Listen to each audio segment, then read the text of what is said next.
네, 최근 논란이 일었던 피의사실 공표 금지안에 대해 이 속도를 조절하기로 했습니다.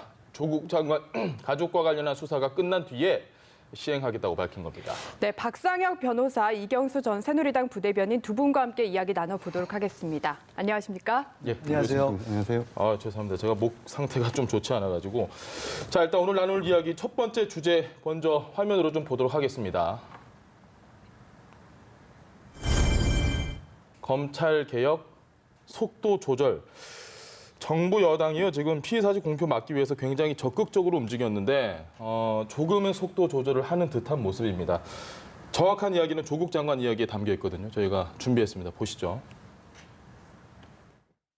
그런데 일부에서는 제 가족들과 관련된 수사 때문에 추진하는 정책으로 오해하신 분이 있습니다. 형사사건 수사공보 개선 방안은 관계기관의 폭넓은 의견 수렴을 거치고 제 가족을 둘러싼 검찰 수사가 마무리된 후에 시행되도록 하겠습니다. 현재 진행되고 있는 수사 때문에 수사팀의 불이익을 줄 것이라는 내용의 보도나 소문은 전혀 근거가 없다는 점을 이 자리를 빌려 분명히 말씀드립니다. 본인의 가족 수사 이후에 이 피의사실 공표에 대한 제안을 조금 다시 논의해보겠다 이런 취지로 이야기했습니다. 어떤 배경에서 이런 말이 나왔을까요? 조국 장관 스스로가 밝혔듯이 불필요한 오해라든지 그리고 현재 벌어지고 있는 수사의 어떤 공정성에 오해를 주고 국민들에게 의구심을 줄 수 있는 것들을 제거하기 위한 것으로 보여지고요. 그리고 가장 중요하게는 지금 이 공보준칙을 개정해서 강화하는 문제가 이 검찰 개혁의 핵심은 반드시 아닙니다. 근본적인 핵심은 지금 그 국회에 가 있는 것처럼 검경 수사권 조정, 공수처 설치 이런 문제들 그리고 기타 많은 오늘도 당정협의회에서 발표했던 것처럼 형사 피고인의 변호인 강화라든지 인권 강화 이런 것들이 핵심적인 법무 검찰의 개혁 과제이지 이 문제가 사실상의 핵심적인 사항은 아니기 때문에 공표가 전부는 아니에요. 그렇기 때문에 불필요한 오해를 방지하기 위한 합당한 조처라고 생각됩니다. 어쨌든 죄송합니다. 어쨌든 시점을 늦춘 거는 좀 긍정적으로 평가를 하신 것 같은데 궁금한 게 피의사실 공표죄가 이미 형법에 명시가 돼 있거든요. 그런데 법무부와 여당에서 또 강화를 추진하는 이유는 뭐라고 보시나요? 일단 이제 물론 박 변호사님 계시니까 제가 법률적인 얘기를 하는 게 조금 안 맞지만 일단 그 피의사실 공표 이거를 방지하는 형법의 그 근본적인 취지는 소위 말하는 마녀 사냥을 금지하자는 뜻이거든요. 피해자 인권. 모든 피의자는 일단 대법원의 최종 확정 판결이 나기 전까지는 무죄 추정의 원칙에 의해서 무죄입니다, 사실은. 그런데 예를 들어 가지고 수사를 하는 과정 중에서 다시 말해서 법원의 판결을 구하기 전에 이미 모든 죄가 있는 것처럼 흘러나가 버리면 이미 그것의 내용을 알고 있는 국민들은 저 사람은 죄가 있구나라고 단정 지어버리거든요. 이렇게 되면은 나중에 이 사람이 무죄로 판결 나더라도 심각한 명예에 대한 훼손이 올 수가 있죠. 그래서 인권 방지 차원에서, 그러니까 인권을 강화하는 차원에서 이제 이 조항이 생긴 건데 이게 약간 이제 문제가 좀 있어요. 왜 이걸 뻔히 알면서 앵커께서 말씀하셨듯이 형법에도 분명히 이 조항이 금지 조항이 나와 있는데도 안 지켜지거든요. 이건 왜 그러냐면은 국민들의 알 권리하고 이게 충돌이 생겨요. 예를 들어 가지고 어떤 수사하는 사안 중에서 국민들은 저 사건이 과연 정확하게 어떤 사건인지 왜 이와 사건이 벌어지는지 국민들은 알 권리가 있거든요. 또 기자들은 또 취재할 또 의무도 있고. 그런데 이것이 이 준칙에 의해서 강력하게 통제가 된다 그러면은 국민들은 아무 내용도 모르는 상황에서 오히려 역으로 수사하는 수사기관만 알게 되면은 역으로 인권이 침해되는 경우는 없을까 하는 이와 같은 이해 충돌의 문제가 발생하기 때문에 지금까지 이것을 강하게 규제를 못한 거죠. 근데 이제 또 두 번째는 그래서 이제 조국 장관이 발표한 내용 중에서 보면은 적당한 수준이라 그랬거든요. 적당한 수준. 근데 이것도 굉장히 자의적이에요. 어디까지를 발표하는 게 적당하고 어디부터 발표 안 하면 적당하지 않은지. 그래서 이와 같은 기준이 굉장히 자의적일 수 있기 때문에 지금까지 안 된 거죠. 그래서 박 변호사님께서 말씀하셨듯이 이 부분이 검찰개혁의 핵심은 아니다라는 말씀은 이와 같은 이유가 있기 때문에 그렇습니다. 검찰개혁의 핵심은 아니다라는 말씀을 해주셨는데 사실은 피의사실 공표 같은 부분이 이미 아주 오래전부터 계속해서 문제 제기를 했고 이번만큼은 반드시 손봐야겠다라는 공감대가 어느 정도 형성이 돼 있는 건 맞는 것 같습니다. 근데 지금 살짝 이렇게 뒤로 미뤄지면 또 역시 이번에도 힘이 빠지는 게 아닐까라고 생각하시는 분들도 계실 것 같은데요.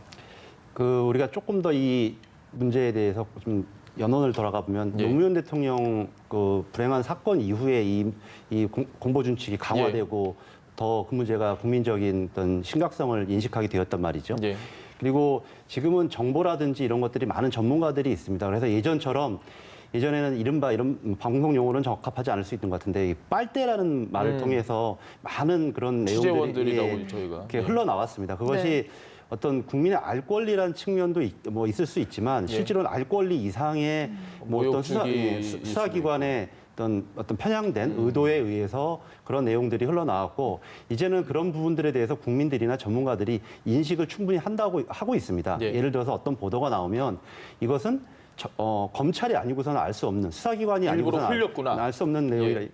그리고 일반적으로 우리 언론사의 기자들이 취재할 수 있는 내용인지 이런 것들을 국민들이 분명히 좀 인식할 수 있는 수준에 이르렀기 때문에 예. 지금 이제 이 조국 장관의 수사가 끝나고 공보준칙을 개정하게 되더라도 국민들이 그런 부분에 대한 어느 저변의 인식이 있기 때문에 예. 적정한 수준의 국민의 알 권리와 그다음에 이 피의사실 공포의 문제를 그러니까 인권 문제, 피의자 인권의 문제를 할 수 있는 수준으로 공감대를 형성하고 거기서 기준을 마련할 수 있을 거라고 생각합니다. 시간이 좀 지나도 충분히 할 수 있다. 예. 알겠습니다. 근데 피해자의 인권과 국민의 알 권리 사이를 적절하게 좀 조정을 해야 된다고 했는데 이게 구체적으로 사실 어떻게 가능할지는 잘 보이지 않는 것 같거든요. 네, 이런 문제와 관련해서는 뭐 외국의 다른 입법례도 충분히 있을 예. 것 같고요. 우리가 그 비교적으로 다른 나라와 볼 때는 굉장히 더 훨씬 더 자극적이면서도 그런 세세한 내용들이 많이 보도되는 것들은 뭐 사실인 것 같습니다. 그런 부분들을 좀 외국에 참고를 하면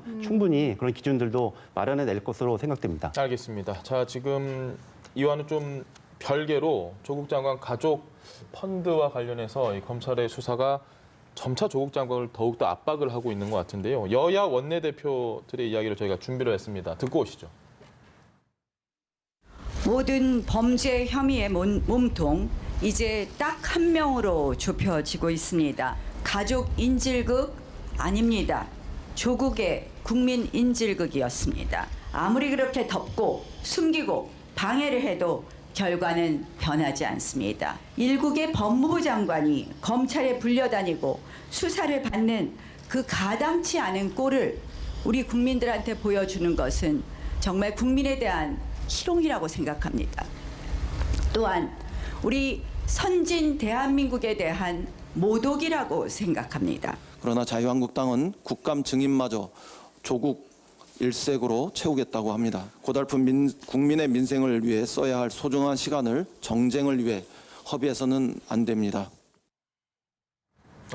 사안을 좀 구체적으로 설명을 해드리면요. 지금 검찰이 조국 가족 펀드와 관련해서 조국 장관을 직접 당사자로 보고 있다 이런 보도가 나왔습니다. 이 상황 설명 좀 해주셔야 될 것 같습니다. 지금 뭐 검찰이 어떤 의미에서 당사자로 보고 있느냐 하는 부분은 사실은 뭐 검찰도 지금 명쾌하게 지금 예. 제시한 바가 없기 때문에 그냥 합리적인 추론일 수밖에는 이제 없는 거죠. 예.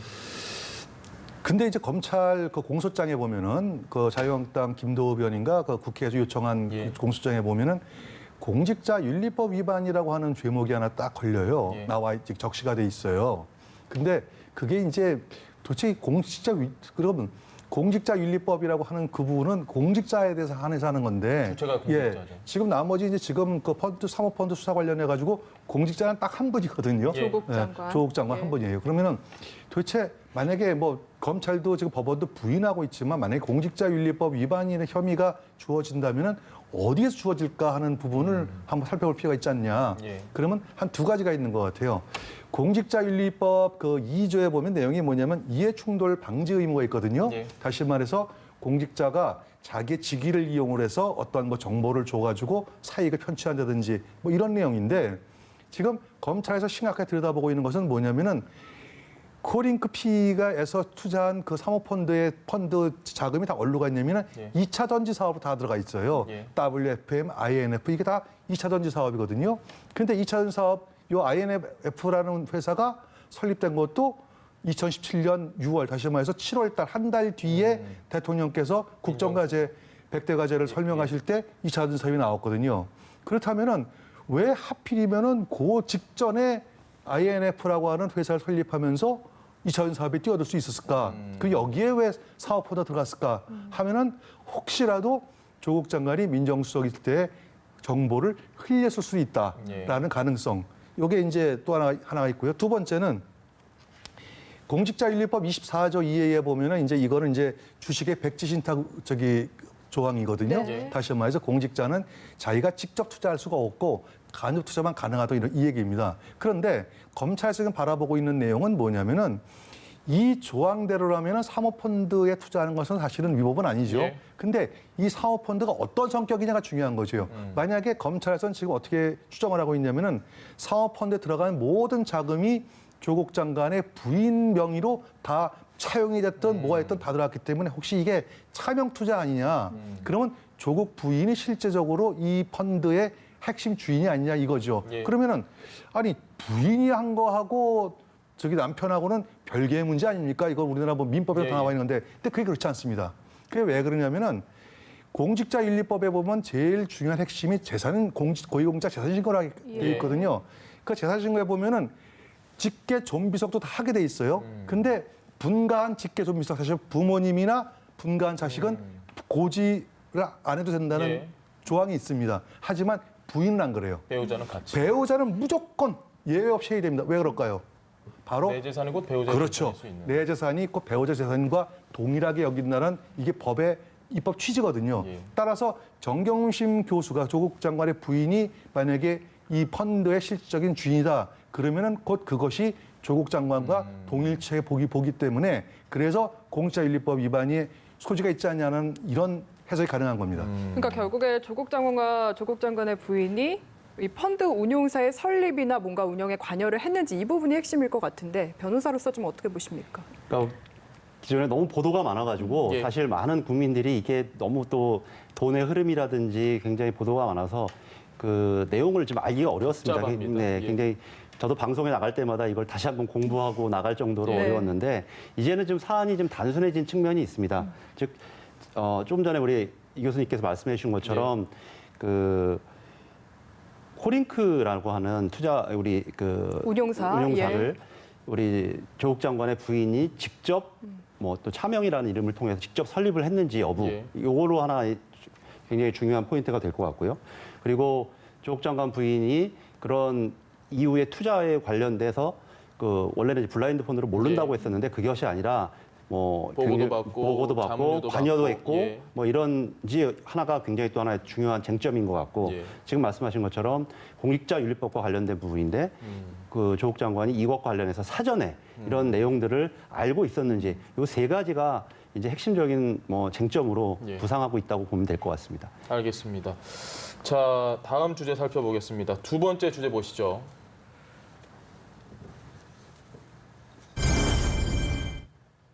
자, 표창장 위조 진실은 뭐 무슨 내용인지는 다 아실 거고요. 지금 정경심 교수의 공소장이 공개가 됐는데 간단하게 말씀드리면 표창장 위조다, 이 사문서 위조에 해당한다라는 게 검찰의 판단입니다. 어떻게 좀 보십니까? 이제 이것도 사실은 저희가 이제 알 수가 없는 건데 왜냐면 증거가 없지 않습니까? 예. 저는 이런 생각을 해보고 있어요. 예를 들어 가지고 이것이 위조다 아니다를 확인하려면 예. 딱 한 가지 방법이 있습니다. 원본을 제출하면 돼요. 네, 원본을 보면은 이게 위조인지 아닌지 그건 알 수 있습니다. 예를 들어 가지고 이렇습니다. 저도 이제 그 방송을 하면서 쭉 제가 받았던 표창 다 봤어요. 예. 네. 전 초등학교 때부터 표창 다 갖고 있습니다. 지금까지. 그리고 예를 들어 가지고 제가 이제 그 대학과 대학을 졸업할 때는 학위기라는 걸 주거든요. 예. 학위기에 보면은 총장님 직이 들어가 있는데 이 직위는 전부 인수용이에요. 왜냐하면은 정규적으로 수천 명 나가는 거는 그걸 일일이 도장을 찍을 수 없기 때문에 예. 그 직은 빨간색으로 해가지고 인쇄를 하게 됩니다. 하지만 제가 강의평가, 이거 제 자랑 같습니다. 강의평가 1등을 했다 그래가지고 예. 총리로 상을 받았을 때 표창장을 받았거든요. 그거는 실제로 인주가 묻어있는 도장으로 찍혀 있어요. 다시 말해서 대용량으로 나가느냐 아니면은 소규모로 다른 그때그때 거네요. 나가냐에 따라 가지고 달라지거든요. 그래서 제가 볼 때 동양대학교도 졸업장 같은 경우는 다 인쇄가 돼 있겠지만 아마 표창장 같은 경우는 직접 인주로 찍었을 가능성이 높다 이렇게 보여지고요. 그러면은 그 인주로 찍었었다면은 예를 가지고 원본을 보면은 인주로 찍혔다 그러면은 그거 찍은 거 아마 동양학교 총장이 직접 찍지 않았을 거예요. 예. 아마 뭐 총무과 직원이 대신 찍었겠죠. 그렇죠. 예. 예. 그러면 총무과 직원을 불러가지고 소환해 보면은 그것이 과연 진짜 나은 것인지 아닌지 아니면 정말 근거도 없이 부탁받아서 된 것인지 아닌지 이게 다 조사가 돼요. 근데 지난 청문회 과정에서 조국 장관은 답변하기를 원본 어디 있냐고 찾을 수 그랬더니 없다. 아니요. 따님이 갖고 있다 그랬어요. 예. 처음에는 그랬죠. 예. 따님이 갖고 있다 그랬어요. 근데 그게 지금 없어요, 지금. 왜냐면은 며칠 전에 검찰에서 그 조 장관 딸을 비공개 소환했지 않습니까? 예. 아마 그때 아마 확인했을 거예요. 이 갖고 있느냐? 아마 없다고 할 확률이 없습니다. 왜 없다고 할까요? 그게 진짜가 아니기 때문에 갖고 있지 않다라고 이렇게 말할 확률이 높다.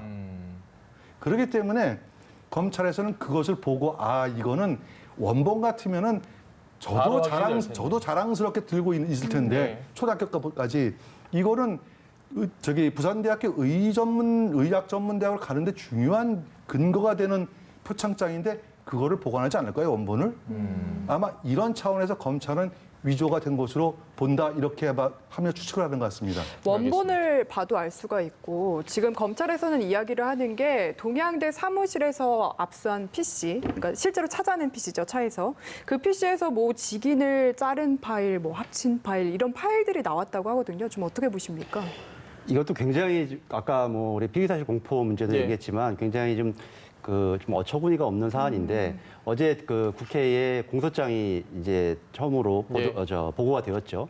근데 공소장 내용하고 지금 보도 내용과는 굉장히 다릅니다. 공소장 내용은 굉장히 간단하고 이렇게 간략하게 그렇죠. 되어 있는데 이 보도가 어제 어디 모 언론사의 단독 보도가 네. 나왔는데 네. 보면 굉장히 구체적으로 뭐 아주 디테일하게 자르고 해서 스캔을 해서 쉽게 알기 어려운 내용들이죠. 이렇게 나왔습니다. 이거는 네. 딱 검찰이 아니면 이 PC를 압수수색한 검찰이 아니면 알 수 없는 내용이었기 때문에 먼저 다시 한번 이런 문제들에 대한 심각성을 얘기하는 것이고요. 예. 이게 정말 증거로서 충분히 가치가 있고 하다면 예. 이제 이미 기소가 되어 있기 때문에 법원에 제출되어서 거기에서 진위를 가리면 될 문제인데 예. 또다시 이렇게 제가 뭐 수사를 지금 현재 중이고 기소 중이기 예. 때문에 뭐 예단할 수는 없습니다만 예. 또 이렇게 그 어떤 비밀을 수사상의 비밀을 유추해서 국민들에게 예단을 갖게 한다라는 좀 생각이 하나 크게 들고 있습니다. 알겠습니다. 잠깐만요. 예. 네. 지금 이제 박 변호사님이 하신 말씀은 이제 저도 뭐 다 동의하는 부분인데 한 가지를 동의하는 부분이 있어요. 표창장을 만약에 그걸 위조했다라는 것들을 검찰만이 아니면 알 수가 없다고 하셨잖아요. 네. 그리고 모 언론사에서 아주 구체적으로 뭐 이렇게 그거 어디서 본 것 같지 않으세요? 과거 얘기하실 아니요. 건가요? 기생충이라는 영화에 보시면 적나라하게 나타납니다. 그거 저도 봤어요. 예. 여자가 자기 그 동생인가 오빠 학력 스캔 증명서 따서, 그거 예. 하면서 실제로 따갔다 붙이는 것부터 시작해서 그 스캔받아서 하는 거 그 적나라하게 나와 있어요. 그러니까 기생충이라는 영화를 본 국민들은 꼭 검찰이 아니더라도 예. 저렇게 하는 저도 처음 알았거든요. 기생충 영화 보고 저렇게 하면 되겠구나 하기 때문에 그것이 물론 이제 보도한 언론사가 제가 볼 때 좀 소설을 썼다고는 이제 보여지는데 예.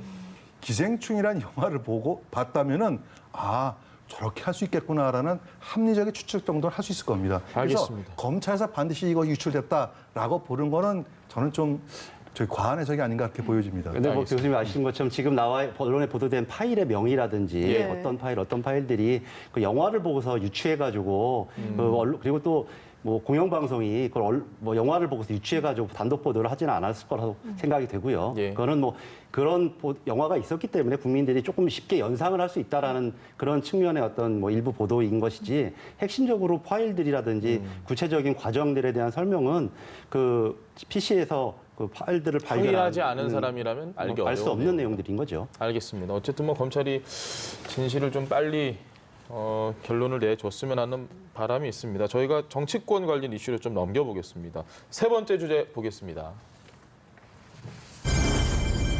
데스노트는 현재 진행형, 무슨 얘기인지 다 아실 겁니다. 어제 국회를 가서 심상정 대표를 만났는데 조국 장관에게 좀 의미심장한 얘기를 했습니다. 경우에 따라서는 과감한 자기 결단을 요구할지도 모르겠다. 분명히 데스노트에는 올리지 않았는데 이런 발언에 대해서는 어떻게 생각하십니까? 저는 정의당의 데스노트는 이제 데스노트가 아니라 데드노트다. 데드노트다. 예, 다시 말해서 데스노트라는 것은 살생부란 뜻이거든요. 예. 데드노트는 죽은 명부입니다. 이제 더 이상 정의당에서 발언한 데스노트는 없고 그냥 데드노트가 됐다. 이렇게 평가하고 싶고요. 예. 차라리 대한연대에 갔을 때 유성엽 대표는 아예 공식적으로 얘기를 했어요. 네. 내려놓으라고. 국민의 목소리는, 예, 근데 거기에 비해서 정의당 심상정 대표는 실제로 청문회가 막 진행되고 조국 장관에 대한 각종 의혹이 터져나왔을 때 정의당 쪽에서는 어떻게 보면 정말 글자대로 예. 살생부에 올리는 듯하다가 갑자기 지켜봤죠, 일단 그때는. 저기 정개특위에서 예, 예. 패스트트랙 그거 올린다 법사위로, 하니까 태도가 딱 바뀌어가지고 찬성으로 돌아섰어요. 그 바람에 20대 특히 뭐 지지자들이 엄청난 항의가 들어오니까 느닷없이 병사 월급 100만 원 올려주겠다라고 선사 정책 터졌다가 이게 오히려 역풍을 맞으니까 쑥 들어가 버렸어요. 예. 이제 시각성을 알게 된 거죠. 국민들의 민심이 무엇인지를 정의당이 이제 알게 된 거예요. 그러니까 그렇다고 해서 찬성을 했는데 지금 와가지고 반대할 수도 없고 그러니까 은근슬쩍 반대 비슷하게 한 발짝 올려놓는 듯한 이것이 과연 정의당이 말한 정인지 저는 뭐 도저히 저 알기가 어렵습니다. 알겠습니다. 네, 말씀하신 이런 이유 때문에 좀 애매한 태도를 보이시는 거라고 보시나요? 정의당이 그 조국 장관 지명과 이후의 과정에서 보였던 태도는 예. 기본적으로 법무검찰개혁의 중요성을 같이 공통으로 인식을 하고 있었기 때문이라고 생각합니다. 어제 그 심상정 대표 발언의 취지도 뭐 여러 가지 그리고 또 한편으로 그동안에 많이 제기됐던 의혹이 조국 장관과 더 직접적인 연관성 그리고 조국 법무장관을 할 수 없을 만큼의 흠결이 있었기 때문에 예. 그런 태도를 취했던 것은 아니고요. 근데 지금의 어제 그 심상정 대표의 발언도 법무검찰개혁을 더 본격적으로 해라. 그런 취지인 것이고 만약에 지금의 어떤 다른 문제 때문에 거기에 움츠려들고 또 조금 더 미온적인 태도를 보일 경우에는 정의당도 더 강한 의지를 보이겠다. 이런 의미로 보여지기 때문에 지금 조국 장관이 해야 할 일은 그런 원래 자기 사명대로 법무검찰개혁을 잘 하는 것. 이것이 가장 중요한 사명이라고 생각합니다. 그런데요. 예. 예. 지금 이제 뭐 정의당도 비롯해서 이제 여권에서 조국 장관에 대해서 상당 부분 이제 검찰 개혁의 적임자라고 이렇게 해서 사실 밀어붙인 감이 있지 않습니까? 예. 역으로 예를 들어 가지고 아까 우리 처음 주제했던 피의사실 공표 제안. 이런 소위 진짜 이제 실무적인 법무부 살 수 있는 그 검찰 개혁안들이 예. 지금 오히려 거꾸로 의심을 받고 있잖아요. 예. 당신 때문에 그런 게 아니냐. 다시 말씀드려 가지고 우리가 이제 속담이 이하부 정관이라고 오해나 밑에서 가끔 내지 예. 말라는 그런 말 있지 네. 않습니까? 박상기 법무부 장관이 이걸로 밀어붙였으면 아무도 여기에 대해서 이의할 사람이 없을 거예요. 조국 장관이 이 장관 체제에서 이런 얘기가 나오니까 오히려 역풍을 맞는 거거든요. 예. 반발이 나오고 오해가 생기고 네. 다시 말씀해서 조국 장관은 어떠한 이유든 간에 현 상황에서는 사법 개혁을 할 수 있는 적임자가 아니라 사법 개혁을 하는 거 추진하는 것만큼 오히려 오해를 불러일으키는 오히려 걸림돌이다. 네. 전 이렇게 보여져요. 그런 차원에서 정의당 문제도 예. 말씀은 사법 개혁을 추진하기 위해서 찬성했다고 하지만 네. 과연 그럴까?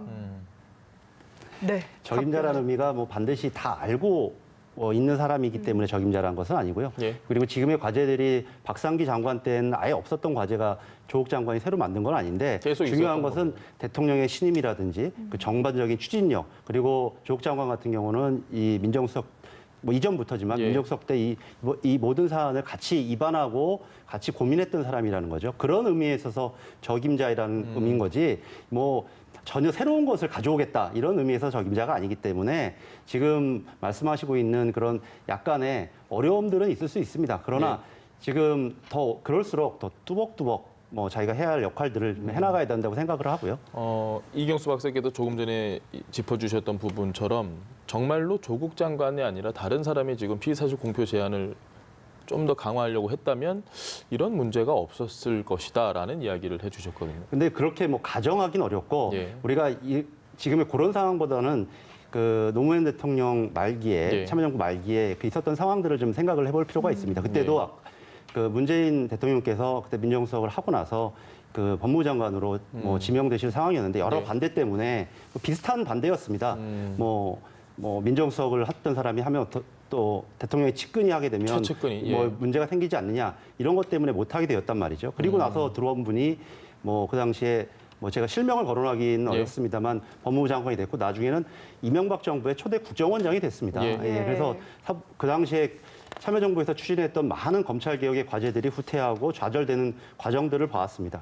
이런 과정들의 경험들이 있기 때문에 지금 조국 장관이 그 적임자라고 얘기하는 것이죠. 네, 알겠습니다. 알겠습니다. 그럼 네 번째 주제도 화면으로 살펴보도록 하겠습니다. 깎고 또 깎고 아마 무슨 내용인지 다들 아실 것 같습니다. 이게 네. 황교안 대표가 삭발을 감행한 이후에 한국당에서 본격적으로 좀 릴레이 삭발이 계속되고 있는 모습인데 이런 전략에 대해서는 좀 우선 어떻게 평가하시는지 궁금하거든요. 어떻게 보면은 뭐 다들 말씀하셨듯이 헌정 70년 사상 처음으로 야당 대표 삭발을 예. 했거든요. 과거 이제 권위주의 시절에는 언론이 사실은 이제 통제가 되어 있기 때문에 예. 야당 지도자가 자기의 의사나 신념을 표현할 방법이 없었어요, 거의.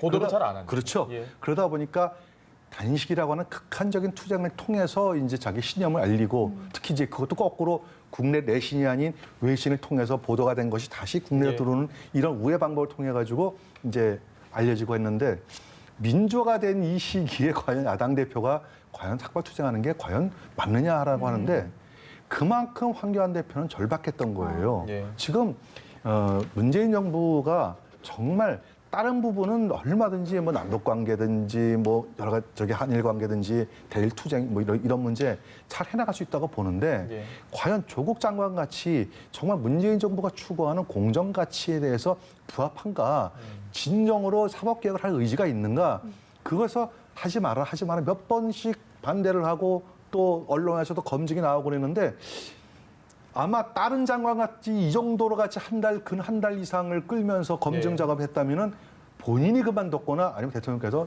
아마 그만두라고 했을 제명처럼 거예요. 했거나. 예. 예. 근데 안 했거든요.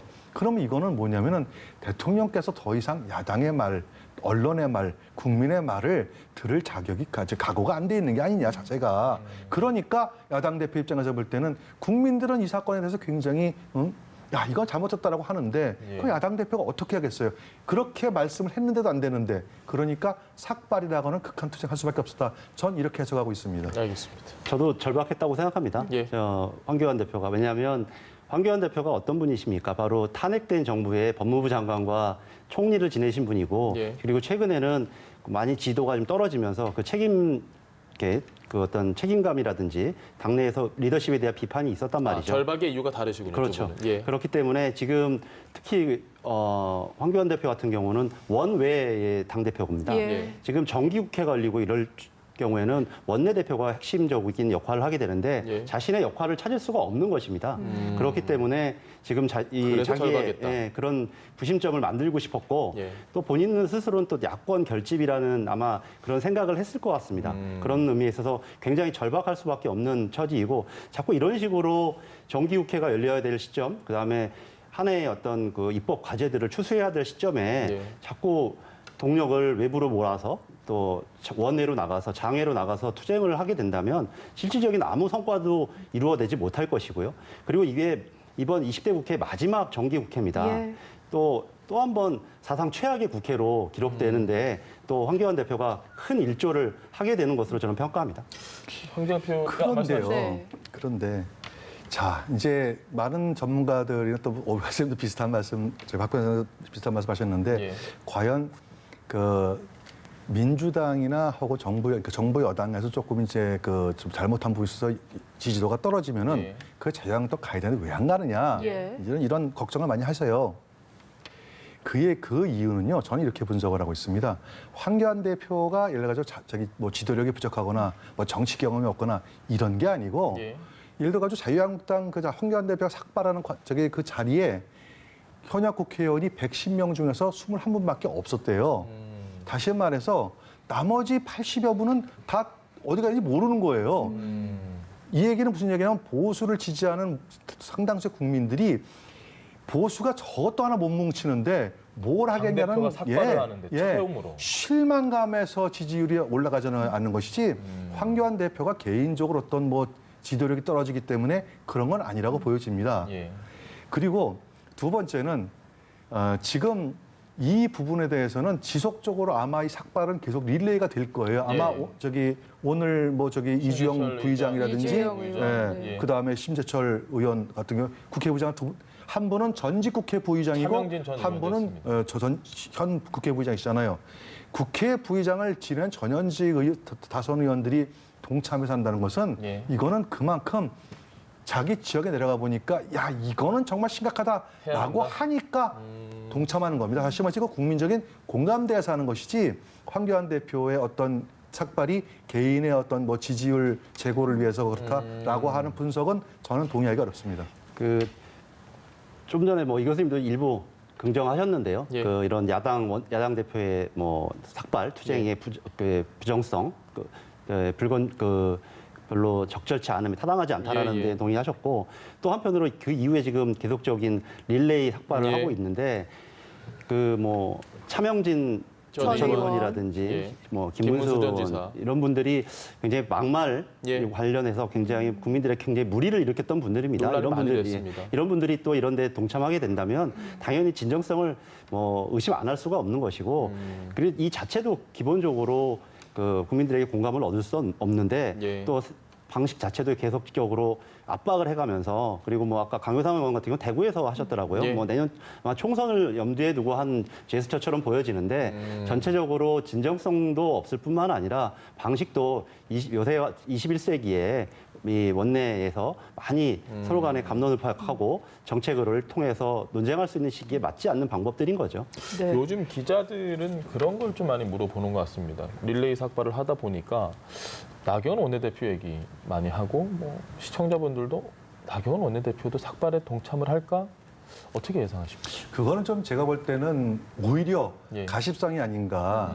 그래서 예를 가지고 물론 여성에 있어서 남성하고 또 달라요. 여성에서의 머리라고 하는 거는 박인숙 의원은 이건 먼저 했습니다. 예.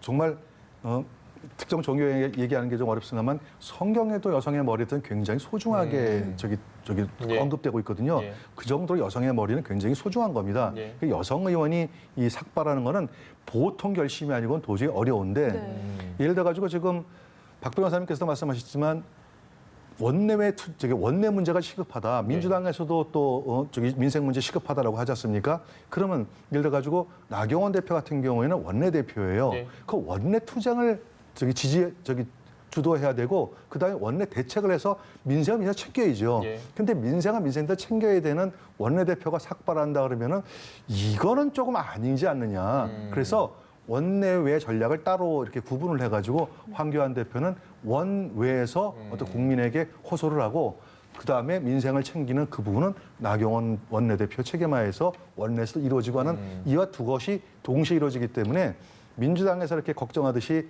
민생 다 팽개치고 밖으로만 나가느냐 그거는 아니다. 그런 차원에서 나경원 원내대표의 삭발은 제가 볼 때는 좀 안 하는 것이 맞다. 원내에서? 예. 저는 알겠습니다. 이렇게 보여집니다. 저는 아마 나경원 원내대표도 답답할 겁니다. 본인이 지도력을 발휘해서 원내에서 원래는 그런 국정조사라든지 해임 건의안 이런 부분들 관련해서 자기들이 자신 리더십을 좀 발휘하려고 했고 다른 야당과 연대하려고 했는데 녹록치 않죠, 그런 것들이 녹록치 않은 상황에서 또 황교안 대표가 저렇게 장외에서 강공일변도를 몰아붙이면 스스로도 굉장히 리더십에 타격이 있는 것이고 또 지금 이와 관련해서 나경원 대표의 자제에 대한 또 지금 여러 가지 의혹과 검찰 고발도 있었단 말이죠. 예. 그런 경우에 그런 문제 때문에 훨씬 더 리더십이 좁아지고 있는 상황이라는 측면에서 보면 나경원 대표는 지금 굉장히 어려운 상황에 측면해 있다. 지금 말씀하셨던 삭발 문제는 일부 희화화된 측면이 있는 네. 것이고요. 예. 정치적인 입지면에서 굉장히 어려운 측면에 나경원 대표를 몰아넣고 있는 것은 본인 스스로 이긴 것도 있고 황교안 대표도 그의 역할을 하고 있다. 저는 그렇게 생각합니다.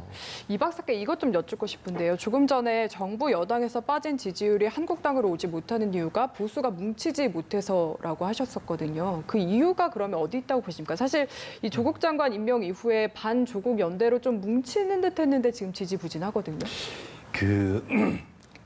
탄핵 정국이 우리나라에서 두 번 있었어요. 예. 과거 노무현 전 대통령 탄핵 정국이 있었고 박근혜 대통령 탄핵 정국이 있었으니까 국민 여러분들 잘 기억하시겠습니다만 노무현 전 대통령 탄핵 정국 때에는 사실은 그때는 노무현 대통령이 소수였어요. 예. 그래서 그런지 모르지만 엄청나게 많은 그 당시에 뭐 김근태, 제가 기억하는 분만 해도 뭐 김근태 의원부터 시작해서 그 원로들부터 해가지고 우통을 벗고 결사반대했잖아요. 예. 그게 국민대통령 여전히 보였어요. 근데 박근혜 대통령 탄핵 때 어땠습니까? 찬성분이 하다못해 뭐 찬성 돌아선 건 그렇다 쳐도 하다못해 그 저희 국회 의결 과정 중에서 예. 필리버스터 하나 하는 의원은 한 명도 없었어요. 다 도망갔어요. 쉽게 얘기하면은 난파선에 뭐 제일 쥐가 도망간다듯이 예. 이런 식으로 보수가 여당이 무너지니까 보수층이 전부 얼로 돌아다니면 샤이 보수라는 이름으로 다 돌아섰습니다. 예. 다시 말해서 나는 분명히 보수는 맞는데 보수라고 이름 끌리는 것조차 부끄럽다. 한 소위 샤이 보수 돌아갔거든요. 이 부분이 다시 돌아오면 되는데 이게 아직 안 돌아오고 있는 게 아직까지도 국민 여러분들께서 볼 때는 보수당들이 예. 보수 세력들이 여전히 뭉쳐있지 못하다. 지금 뭐 바른미래당도 일부 가 계신 분도 있고 그다음에 뭐 무소속도 있고 특히 아까 제가 말씀드렸습니까? 황교안 대표 삭발 현장에 110명 의원 중에서 21명밖에 동참 안 했다. 예. 나머지 다 어디 갔느냐? 당내에서조차 뭉치지 못하는데 어떻게 야권 보수 대통합 하겠어요. 이런 것들이 국민들이 볼 때 아직까지는 좀 더 지켜보자. 확고하게 보수 통합이 이루어지면은 그때 가서 나는 지지하겠다라는 그분들이 지금 중간치에 가 있는 걸 보여집니다. 뭐 어느 정도 동의하십니까? 뭐 현상적으로는 동의하는데 핵심적인 것은 이런 것이죠. 그러니까 박근혜 대통령의 탄핵 문제에 대한 기본적인 인식의 차이가 있는 것이라고 생각합니다. 뭐 어제 조원진 우리공화당인가요? 뭐 이렇게 뭐 김무성, 예. 뭐 유승민 의원을 거론해서 얘기를 하는데 이런 분들 같은 경우는 탄핵의 의미를 지금도 전면적으로 부정하고 있는 것이에요. 예. 적어도 김무성, 뭐 유승민 의원 같은 경우는 탄핵의 의미 자체를 부정하고 있지는 않거든요. 예. 지금 많은 자유한국당의 의원들, 바른미래당의 뭐 보수적인 의원들, 그리고 밖에 있는 예, 우리도 바른정당계. 예. 이런 부분들이 실질적으로 탄핵에 대한 진정한 국민적인 의미에 대해서 서로 견해를 달리하고 있습니다. 좀 더 강하게 얘기한다면 탄핵의 의미를 아직도 탄핵을 받아들이지 않고 있는 것이죠. 부정한다라고. 그렇습니다. 그런 분들한테서는 당연히 지금 현상적으로 반조국 연대 뭐 이런 문제가 뭐 뭉칠 수 있는 계기는 될 수 있을지 모르지만 예. 함께 연합할 수 있는 그런 뭐 전형 정서적인 또 예. 그리고 정치적인 동질 의식을 갖고 있지 못한 건데 굉장히 아직도 탄핵의 의미를 받아들이지 못하고 있는 분들에 대해서는 굉장히 심각하고 앞으로의 21대 국회가 새롭게 형성되더라도 예. 굉장히 큰 우리 정치사회 문제점으로 남을 것으로 생각합니다. 총선이 그런데 이제 예비 후보 등록하고 이러면 얼마 안 남았거든요. 시간이. 그렇죠. 예, 그런데 네, 계속 내년 4월이니까 이제 12월이면 뭐 등록하고 이래야 그렇죠. 되는데 우리공화당은 네. 지금 이렇게 있고 또 바른미래당은 아직도 정리가 안 됐고 말씀하신 대로 자유한국당 의원들은 내부에서도 지금 계속해서 싸움이 있고 어떻게 결말이 나야 될 것 같습니다. 저는요 이런 가설을 한번 세워봤어요. 예. 아마 황교안 대표가 늦어도 10월이나 11월 달에는 아마 일대 어떤 결심을 할 그런 시기가 올 거라 보여집니다. 다시 말씀드려가지고 지금 야권 대통합을 하기 위해서는 가장 모든 분들이 그냥 뭐 알면서 그럴 수도 있고 그냥 그냥 모르면서 관성제의가 수도 있지만 예. 기득권을 내놓으라는 말 하지 않습니까? 아마 황교안 대표가 야권 대통합을 이루어진다면은 본인이 모든 기득권을 내려놓겠다라는 어떤 일생일대의 결단을 할 가능성도 저는 있다고 보여져요. 예. 그렇게 되면은 예를 들어 가지고 지금 흩어져 있는 그리고 바른미래당 같은 경우는요. 바른미래당은 어차피 제가 볼 때는 둘러쪽일 수밖에 없어요. 예. 네, 쪼갤 수 없고 그래서 이제 아마 손학규 대표를 비롯한 이제 당권파하고 그다음에 과거 이제 바른정당파들이 바른정당, 예. 분리가 될 가능성이 높아지고 그렇게 되면 이제 또 하나의 뭐 제3의 정당이 생기든지 안 생기든지 그때는 뭐 가봐야 알겠죠. 그래서 예. 보수는 하나에 뭉쳐지는데 박 변호사님께서 말씀하셨듯이 박근혜 탄핵에 대한 어떤 성격 규정 문제 때문에 이게 좀 걸림돌은 있어요. 그렇죠. 그런데 제가 볼 때는 보수 대통합 선거를 앞에 두어 있기 때문에 보수 대통합이라는 큰 틀 속에서는 박근혜 전 대통령에 대한 탄핵 문제를 어떻게 규정할 것인가 하는 부분은 일단은 역사에 맡기자라고 하는데 크게 동의할 거고 덮어두자. 그다음에 예. 두 번째는 이건 뭐 작은 얘기지만 아마 그 당시에 탄핵에 앞장섰던 분들이 있지 않습니까? 예. 네. 이분들이 집단적으로 아마 사과하는 그런 아마 퍼포먼스도 있을 것으로 저는 예상이 되어집니다. 네, 알겠습니다. 어쨌든 보수는 그렇고 민주당 같은 경우에는 지금 좀 공천 관련 논의가 조금씩 나오면서 진행이 되는 듯한 분위기인데 제가 궁금한 거는 지금 구체적으로 불출마한다는 의원들이 거론이 됐다가 뭐 당사자들은 부인을 하고 대변인끼리 동선이 있는 것 같고 그리고 중요한 건 이 시점에서 왜 갑자기 이런 이야기가 나왔나 제 의도가 궁금해지거든요. 민주당에서도 굉장히 혁신에 관련된 오랫동안의 준비가 있었던 것으로 좀 알고 있습니다. 그래서 예. 이것은 일종의 준비된 상황에서의 어떤 혁신 시도 이렇게 보여지고 또 한편으로는 지금 전국에서 보면 이쪽에서는 릴레이 삭발 예. 이렇게 가고 있고 근데 이쪽 민주당에서는 기득권을 위에서부터 다선 내려놓는 의원서부터 걸로. 예. 그리고 또 지금 충분히 다음에도 당선될 가능성이 높은 그런 유망한 의원들부터 좀 버리려고 한다라는 시도들이 있단 말이죠. 예. 물론 본인들이 좀 부인한 측면도 있고 앞으로 상황들은 좀 지켜봐야겠습니다. 그러면은 이 국민들께서 어떻게 바라보실지 이렇게 릴레이 지금 과거의 구습의 릴레이 삭발이 예. 옳은 것인가 아니면 이렇게 준비된 또 기득권 내려놓기가 국민들에게 맞는 것인지 이런 부분들에 대한 판단이 있을 것으로 생각되고 그런 부분들에 대한 전략적인 측면도 작용했을 것으로 생각합니다. 386 세대 3선 이상의 중진 의원들을 대상으로 민주당에서는 뭔가 좀 색깔을 바꿔보고 싶어한다. 젊은 피로 뭐 이런 얘기들이 계속 나오고 있는데 이게 현실화될 가능성이 있다고 보십니까? 근데 당장 그래서 언론 보도하고 달리 유은혜 부총리라든지 김현미 김 장관 장관 아니라고. 뭐 펄쩍 떴다는 거 아니에요? 예. 뭐 누가 그런 소리를 했냐고 막 펄쩍 떴다는데 그럼 이것은 이제 뭐냐면 이제 내부적으로 이제 어떤 일정 형태의 어떤 물갈이를 위한 어떤 예. 사전 포석이 아니냐. 저는요 이거 잘못하면요 지난 공천 파동 말씀하시는 건가요? 진박 한나라당 파동 쪽? 뭐 그거하고 재판될 옥새, 예. 가능성이 있기 때문에 저는 굉장히 이건 우려가 되는데 예를 들어가지고 이렇습니다. 우리나라에서 꼭 다선 의원이라고 해가지고 악이냐 저 그렇게 보지는 않거든요. 예를 들어가지고 그분들의 경험을 살릴 수 있는 부분은 살려야 되는 거고 예. 또 초선 의원의 폐기를 폐기도 살릴 필요한 수 있는 거고. 부분, 예. 근데 초선 의원대 뭐합니까? 그 하나만 다 들어가면은 그 순간에 1년만 지나면 똑같아지는데 그래서 누가 누구를 이렇게 돌을 던질 이유는 없다. 그러나 지역구 관리를 어떻게 했는지 그다음에 그것들은 국민이 알아요. 예. 예를 들어가지고 저분이 청문회 장소에서 어떻게 얘기를 했고 저분이 어떤 발언을 어떻게 했고 이거 국민이 모르실 것 같습니까? 다 알아요. 어차피 여기에 대한 심판은 국민이 하는 것이지 정당에서 임의적으로 했다가는 지난번 한나당 꼴 난다.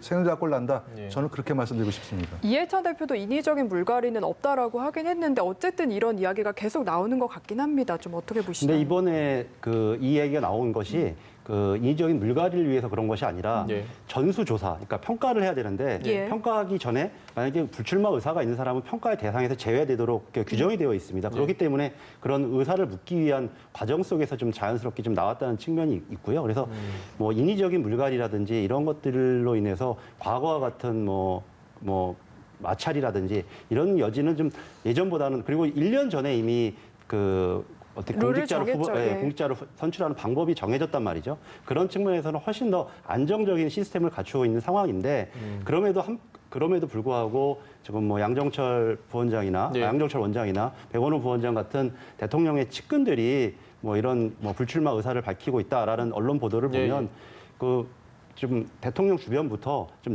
기득권을 내려놓으면서 또 한편으로는 물론 나이로 인해서 모든 것이 옳고 그르냐 선과 악이냐는 아니지만 예. 한편으로 시대 정신에 대해 부합할 수 있는 또 새로운 흐름들도 부응을 해야 된다고 생각합니다. 그거에 대해서 당도 굉장히 예민하게 좀 반응을 하고 있는 것 같고 또 젊은 20대, 30대들에 대한 굉장히 많은 좀 구애도 있는 것이잖아요. 네. 그런 측면에서 좀 의미가 있겠다는 생각이 듭니다. 알겠습니다. 네, 박상혁 변호사, 이경수 전 새누리당 부대변인과 함께했습니다. 두 분 말씀 잘 들었습니다. 네, 고맙습니다.